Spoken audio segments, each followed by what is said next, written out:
զոհվել են մեր զինվորները։ Դրա համար շարունակում են իրենց ծառայությունը։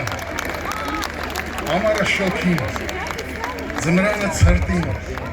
հենց հիմա, այս պահին, սահմանի վրա, ես իրենց ցավը տանեմ, մի անգամ էլ օգտագործելով առիթը,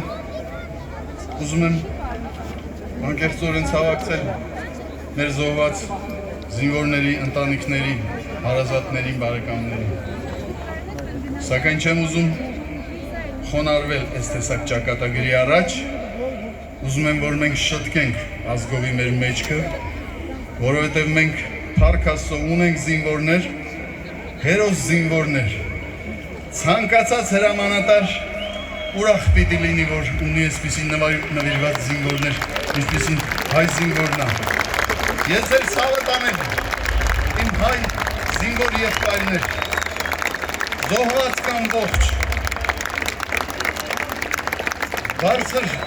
բարձրաստիճան սպա կամ շարքային զինվոր։ Ես մի ուրիշ երկի մեջ ասել եմ այդ մասին, խնդրում եմ մեկ-մեկ ձեր երկիչների խոսքերին ուշադրություն դարձրեք։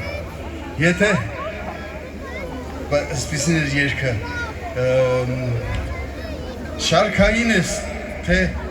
գեներալ մոտավորապես ես մի բաներ, զորավար, բայց եթե հայ ես, պիտի լինես ֆիդային։ Այսինքն կապ չունի, մեր զինվորը զինվորա, կապ չունի իր ուսադիրները։ Այդպիսին պիտի լինի մեր զինվորը։ Ես իրանց ցավը տանեմ բոլորին։ Ուզում եմ դուք էլ իրանց ողջունեք, մեր ձայնը կհասնի նրանց սահմանին երկնքում, որտեղ էլ որ լինի։